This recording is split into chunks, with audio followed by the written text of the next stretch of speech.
Good morning students. आज हम पढ़ेंगे civics chapter number 4 democratic government. Democratic government मतलब ऐसी गवर्नमेंट जिस गवर्नमेंट को कंट्री के सिटीजन सेलेक्ट करते हैं। जैसे कि इंडिया में हम लोग वोट डालने जाते हैं और अपनी गवर्नमेंट सेलेक्ट करते हैं। Earliest form of government was monarchy. पुरानी गवर्नमेंट की जो फॉर्म थी वो मोनार्की थी। हमारी कंट्री में मोनार्की वो फॉर्म होती है गवर्नमेंट की जिसमें एक किंग या क्वीन होते हैं जिनके पास पूरी पावर होती है अपनी कंट्री को कंट्रोल करने की। Slowly it was realise that the will of the people also matters. धीरे धीरे रियलाइज हुआ कि हमें लोगों के बारे में भी ध्यान में रखना चाहिए, जो लोग चाहते हैं।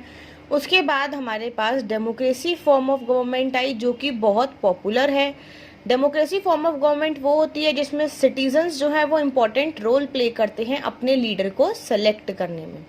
अब डेमोक्रेसी होता क्या है? The word democracy comes from the Greek word demos. जो वर्ड डेमोक्रेसी है वो ग्रीक वर्ड डेमोस से बना है एंड क्रातास से बना है। इन दोनों वर्ड्स को अगर हम एक साथ ज्वाइन कर दे तो इसका मतलब बनता है अथॉरिटी ऑफ द पीपल, लोगों की अथॉरिटी।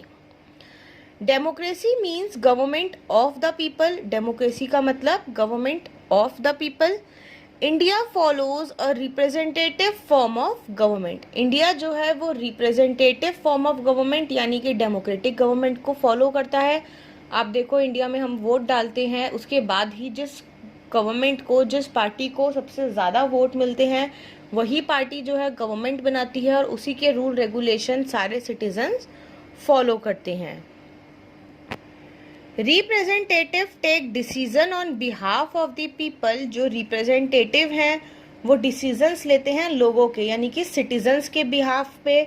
अगर सिटीजन्स के लिए कोई भी काम करना है या सिटीजन्स को किसी भी चीज़ की ज़रूरत है तो जो रिप्रेजेंटेटिव यानी जो करंट गवर्नमेंट होती है वो डिसीजन लेती है उन सिटीजन्स के बिहाफ पर, keeping in mind their opinion and problem.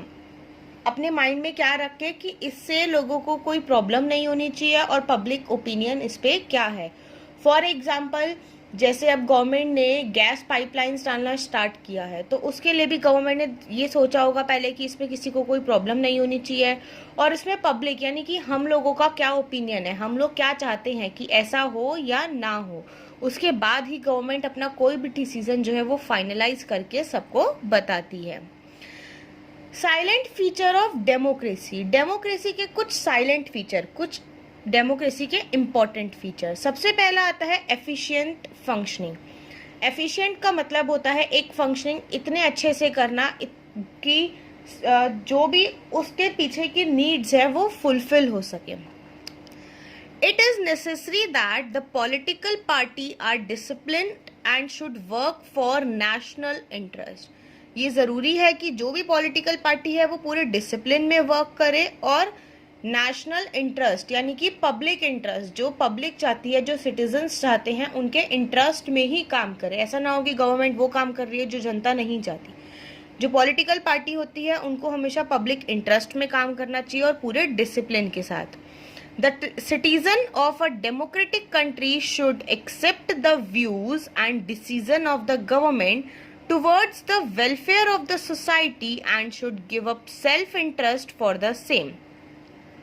जो सिटीजन है डेमोक्रेटिक कंट्री के उन्हें गवर्नमेंट के डिसीजन को एक्सेप्ट करना चाहिए क्योंकि गवर्नमेंट जो डिसीजंस बनाती हैं वो सोसाइटी की वेलफेयर के लिए बनाती हैं ताकि सोसाइटी अच्छी बन सके, सोसाइटी में हर चीज़ मेंटेन रहे और अपना इंटरेस्ट गवर्नमेंट के उस डिसीजन में दिखाना चाहिए। मतलब कभी ऐसा ना हो कि गवर्नमेंट ने कोई रूल बनाया हम उसे फॉलो ना करें।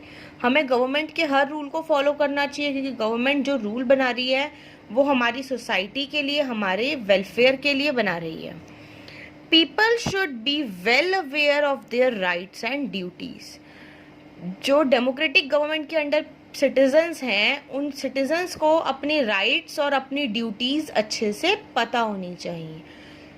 राइट्स का मतलब जैसे हमारे पास राइट टू इन्फॉर्मेशन है। राइट टू इन्फॉर्मेशन का मतलब कि अगर हम मार्केट से कोई भी सिंगल प्रोडक्ट परचेज करते हैं, इवन अगर हम एक मार्केट से कैंडी भी परचेज करते हैं तो उसके बारे में पूरी इन्फॉर्मेशन कि वो कैंडी किन किन इंग्रेडिएंट्स से बनी है, वो कैंडी कब बनी है, कब एक्सपायर होगी, कौन सी कंपनी की है, कौन सा फ्लेवर है वगैरह वगैरह, जो भी इसकी इन्फॉर्मेशन हम चाहते हैं हम उस कैंडी को बेचने वाले शॉपकीपर से वो इन्फॉर्मेशन पूछ सकते हैं। तो ऐसे ही हमारे सिटीजन्स के पास जो भी राइट्स है और जो उनकी ड्यूटीज हैं वो उन लोगों को पता होनी चाहिए। लास्ट है, a large number of representative are responsible for running a smooth democratic government. Government को स्मूथली चलाने के लिए, गवर्नमेंट को स्मूथली चलाने का मतलब है जिसमें कोई भी प्रॉब्लम्स ना हो, कोई लड़ाई झगड़े ना हो, सिटीजन जिनके डिसीजन से खुश हो। गवर्नमेंट को इस तरीके से चलाने के लिए काफ़ी सारी रिप्रेजेंटेटिव्स की ज़रूरत होती है। कैसे ज़रूरत होती है, जैसे अभी अगर हम दिल्ली की बात करें तो दिल्ली में आम आदमी पार्टी की गवर्नमेंट है।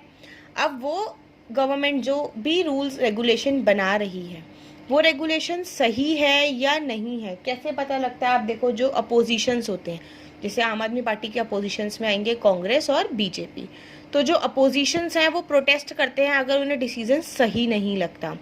तो ये भी चीज़ बहुत ज़रूरी है क्योंकि जो गवर्नमेंट है वो हमेशा यही सोच के कोई भी रूल रेगुलेशन बनाती है कि कोई भी इसको डिक्लाइन ना करे, कोई भी इसका प्रोटेस्ट ना करे और सब लोग इसको फॉलो करें।